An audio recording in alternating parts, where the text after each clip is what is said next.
লক্ষ লক্ষ কোটি কোটি মানুষ মনে করে, মুসলিম পরিবারের সন্তান তারা মনে করেন যে ইবাদত মনে হয় শুধু নামাজ, রোজা, হজ আর জাকাতের নাম, তাসবিহ, তাহলিল আর জিকির আজকারের। তারা কালিমা লা ইলাহা ইল্লাল্লাহ পড়েছেন, সাক্ষ্য দেন, নামাজও পড়েন, অনেক সময় জাকাতও দেন, রোজাও রাখেন, হজও করেন, ওমরাও করেন, কিন্তু এই আকীদা লালন করেন ইবাদত মনে হয় শুধু নামাজ, রোজা, হজ, জাকাত, তাসবিহ, তাহলিল, জিকির আজকারের নাম।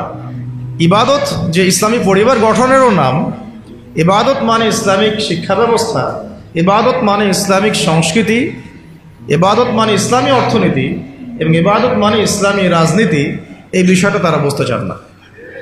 প্রত্যেক নবী রসুলকে পাঠানো হয়েছিল একটা উদ্দেশ্য দিয়ে, কি সেটা? প্রত্যেক নবী রসুল একটা দাওয়াত দিয়েছেন। সেই দাওয়াতটা কি ছিল?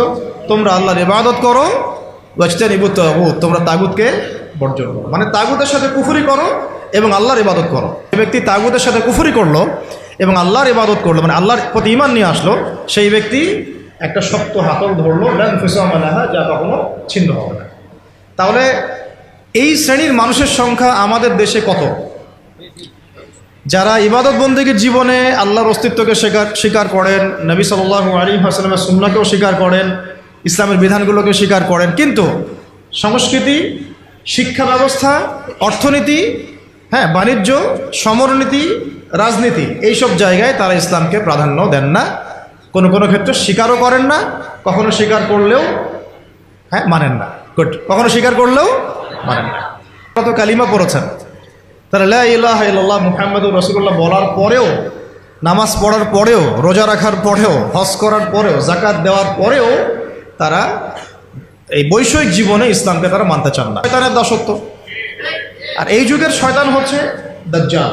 এই যুগের শয়তানকে, কারণ এই যুগে সবচেয়ে বড় শয়তানের যে মানে প্রতিনিধি আসবে সে কে?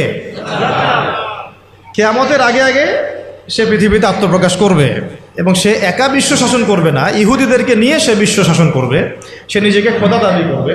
তার মানে আল্লাহ বিরোধী যত কিছু আছে এই বিশ্বে আস্তে আস্তে এগুলো দাজ্জালের সাথেই সম্পৃক্ত হচ্ছে কোনো না কোনোভাবে।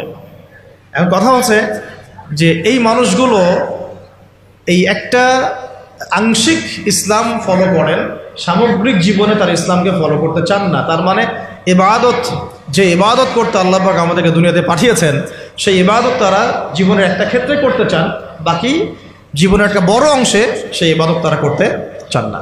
মানুষগুলি তারা যারা বলেন যে আপনারা ধর্মান্ধ, আপনারা ধর্ম ব্যবসা করছেন, আপনারা মৌলবাদী, আপনারা আরও অনেক সময় বলেছে জঙ্গি, কখনো বলেছে তারা সন্ত্রাসী। তো কেন বলেন তারা? কেন এই কথাটা বলেন? কেউ বুঝে বলে, কেউ না বুঝে বলে। যারা না বুঝে বলে ওদের কথা বাদ দিলাম, যারা বুঝে বলে তাদের শাস্তিটা কেমন হবে? একটা বিষয় হলো, একজন কাফের, সে কখনো কালিমার সাক্ষ্য দেয় নাই, সে আল্লাহকেও বিশ্বাস করে না, রাসূলকেও বিশ্বাস করে না, সে জীবনের কোনো অংশেই ইসলামকে বিশ্বাস করে না। এটা হলো এক সুরত।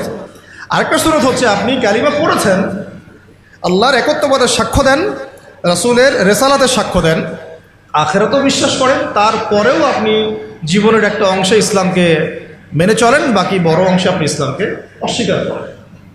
তাহলে এই দুটো শাস্তি কি সমান হবে? যারা মনে করেন ইসলাম জীবনের একটা ক্ষেত্রে মানা যায় কিন্তু সামগ্রিক জীবনে ইসলামকে আনা যায় না, এই কারণেই শুধুমাত্র এই আদর্শের কারণেই স্বাধীনতার ওই পর থেকে যদি হিসাব করেন তাহলে সংখ্যাগরিষ্ঠ মুসলিম প্রধান দেশে একটা ইসলামী আইনও বাস্তবায়িত হয় না।